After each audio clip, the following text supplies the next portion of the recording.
Nani, neng kelas beseबां फरायोमोन? Kelas berapa फरायोमोन? जोंनि रायलायनायखायनो गाज्रियाव जिरायनानै गाज्रिखौ नायाखै दा। खुलुमबाय लोगोफोर, दायो आङो चिरां डिस्ट्रिक्ट भारत भुटान बर्डार साखाथियाव थानाय 3 नं फाथैबारि गामियाव दंफैयो। दा बेयाव बेबायदिनो गोबांथार बे दखल हा आवग्रिनानै थानायफोरखौहाय इभिक्सन खालामनो थांगासिनो दङ। माखासे नै बेयावहाय मोनसे चार्च न' दङ। दा बे चार्च न'खौहाय बेबायदिनो सिफाय जानो गिनानै गोबांथार बेयावनि थागिबिफ्रा ज' ओंखारनानै दंफैयो। दा बेनो जादों जाहैबाय गंसे चार्च न'। दाख्लै बावैसो जिथुनाखि इभिक्सन जानानै थांदों 2 नं खालबारि, बेयाव बेबायदिनो गोबांथार धोरोम बेफोरबायदि सिबिग्रा चार्च न'फ्राबो सिफायजानाय जादों। दा बेनि सायावहाय ओरै आब'मोना मा बुंनो सानो जेनेबा? आं जोंनि साननाय खावलायनाया बेनो, मानो होनना बुङोब्ला बे जोंनि खुलुमग्रा न' चार्चखौहाय जों सिफायजानो इसा गैया। ओमफ्राय बेयावनो गोबां मानसिफ्रा रान्दि दुखि गोबां दुखुथिया मावनानै जाग्राफ्रा बेयावनो थानानै इसोर खुलुमनांगौ। ओमफ्राय बे गिर्जा न'खौहाय गोबां मानसिफ्रा इदिनो सोरबा हाजिरा मुजिरा मावनानै जाग्रा गोबां खस्थ'जों मावनानै मोननायफोरनि बिसोरसो दान होनानै बेखौ खुनुरुखुमसो लुखांनो हानायनि न'। ओंखायनो जों बेखौहाय जोंनि न'फोरखौ गुबुनफोरखौहाय सिफायलांब्लाबो जोंनि बे गिर्जा न'खौ जों सिफायलांजानो बादों आरोखि, इसा गैया। बेनिखायनो जों बेखौहाय अननानैहाय सिफायलाङाला जों हामगौमोन आरोखि। बेनि थाखायनो जों बेवहाय दङ आरोखि। दा नोंसोरो बे बेसेबां होनदों 3 नं फाथैबारि ना? दा बेयाव नोंसोरो मा रोखोम मा मावनानै खामिनानै जायो जेनेबा? जों बिदिनो सोरबा हाजिरा मुजिरा मावनानै जायो, बिदिनो गोबां खस्थ' खालामनानै जायो, बन नानानै जायो, सोरबा नाफोर थेनानै जायो, भुटानाव हाजिरा मावो, मैगं थाइगं मावनानै जायो, बिदिनो गोबां खस्थ' खालामनानै मावनानै जायो आरो बेजों लोगोसे जिथुनाखि दिनैनि दिना इभिक्सन आरो बिनि सिगां इभिक्सन खालामजानाय जादोंमोन नामा बेयाव? खालामजानायखौ जाथ'वाखैमोन आरो दा बेनो फार्स्ट टाइम ना? आदसा, बिनिफ्राय नोंसोरो मा बुंहरनो गोसो जेनेबा? जों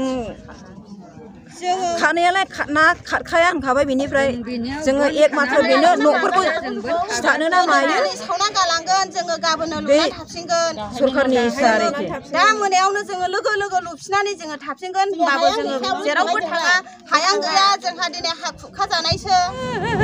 दा नोंनि बोराय दंना गैया जेनेबा? गैया, बोराया दंब्लाबो गैया।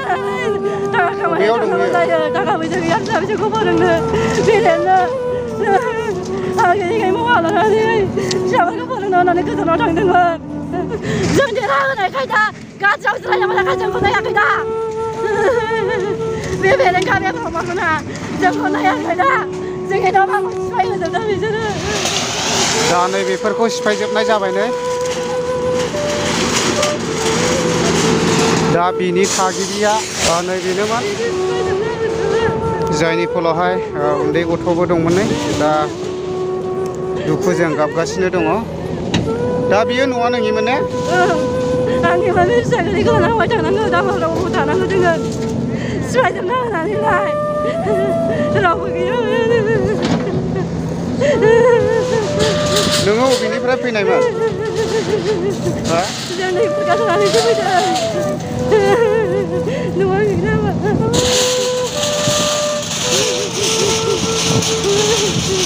दा जिथुनाखि बे सिफायबाय थानाय न', बियो बिसिनिमोन आरो। दा एक्सुवेलि नैबे न'खौबो सिफायजोबनाय जाबाय। दा नैबेयावनि थागिबिफ्रा बेनोमोन नै। दा बुहुद उन्दै गथ'फोर दंमोन नै। दा दुखुजों गाबजोबना दं नै। दा बेनोमोन आरो बिसिनि थासारिफ्रा। नानि, नों क्लास बेसेबां फरायोमोन? क्लास 4आव फरायोमोन।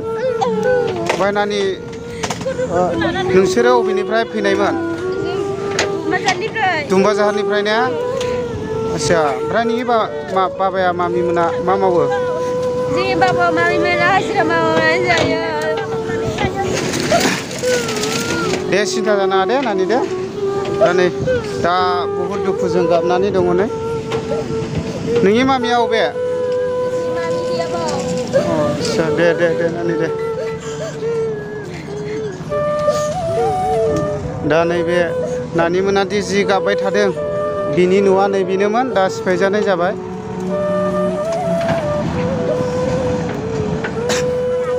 दा नै बे न'खौबो सिफायजानाय जासिगोन नै।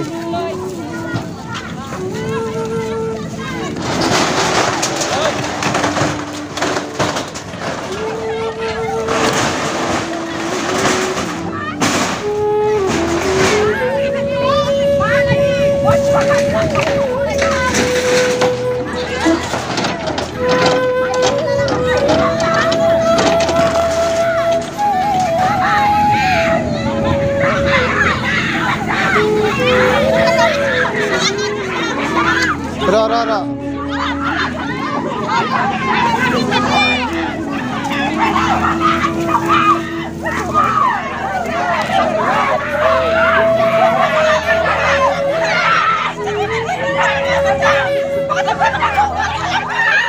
Siapa ini? Kamu sini.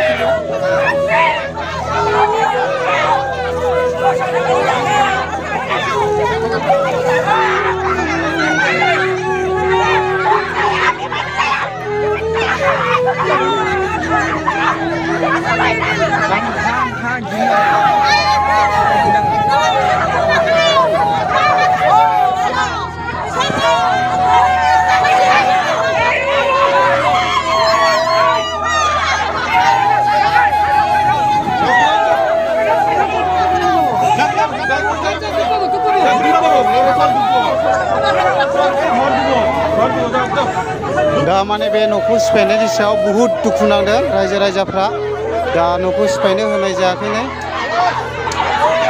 दा बुहुद दुखु नांथाव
जानाय बेखौबो सिफाय जानाय जाबाय दे बेखौबो सिफायनानै थांसिगोन टटेलि एक्चुअली बे गामिया गासैबो बर'फोरानो आरोना बेयाव बेलेग जाति गैया गासैबो बर'फोरानो खामिनानै दंमोन दा बेखौ माने टटेलि सिफायजोबनाय जासिगोन आरो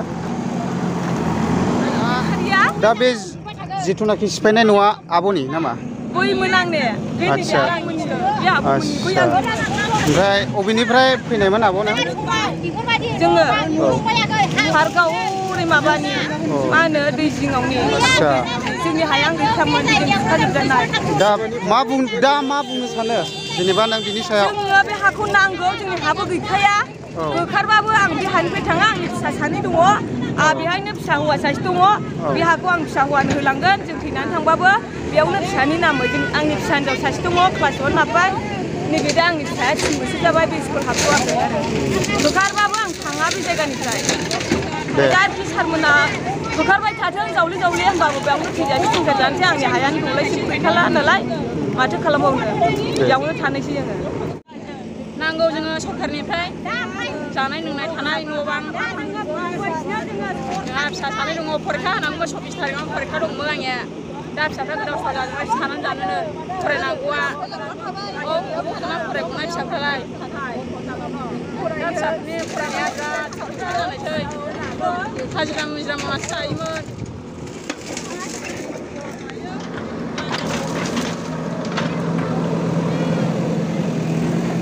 दा जिथुनाखि बे 3 नं फाथैबारिनि थागिबिफोरनो आं बिसिनावहाय फंनैसो सोंनायसै जोंनो थिं होफैनांगोन जोंनो न' लुनो थानो नांगोन जोंहा गैजा रोङा जोंहा बे थाखाजों जोङो लुनानै थाफिनबावनो जोंहा सानफा बोथिबासो मावनानै जानाय हाजिरा जोंहा बबेजों लुखांनानै थाफिनबावनो जोंनो होफिननांगोन सोरखारनिफ्राय जोङो लुबैफिनो जोंनो थिं नांगोन जोंनो न' गंसेबाबो नोङो होफैफिननांगोन जोंनो एसे एनै जानाय होफैनांगोन बोथिया मावनानै जायो जोङो सोरखारनिफ्राय एसे लुबैयो आरो बेनो जोंहा उफाय गैया जोङो बेयावनो हा गोरानाव जोङो मावना जानांगौ जोंहा गैजाथाय न'खरनि फिसाफोरखौ रिजाल्ट मोनखांनानै दा जोंखौ नायफिनासै प्रमद बर'आ न'खर मोननाय समावल' मोजां मोजां खोथा बुंबाय दा जोंखौ नायफिनासै जों दा हादान खुलिनानै जों थानांगौ गोनां जाबाय प्रमद बर' बेनिखायनो नोंनियाव खावलायदों जोंनो न' नांफिनगौ जों थानो थाखाय जायगा नांफिनगौ बेनिखायनो आं खावलायदों प्रमद बर' आरो फेरेंगामा सार नोंनियाव खावलायदों नोङो जोंनो जायगाखौ होफिननांगोन आरो थानो थाखाय फारसे न' हरनांगोन जोंहा फिसाफ्राबो लेखा फरायनांगौ दङ जोंहा अबेजों फोरोंबावनो अबे जायगायाव थानानै फोरोंबावनो दा नै बेखौबो सिफायजानाय जाबाय दे बेखौबो सिफायनानै थांसिगोन टटेलि एक्सुवेलि बे गामिया गासैबो बर'फोरानो आरोना दा बेबायदिनो सिफायगासिनो दं नै बेयावबो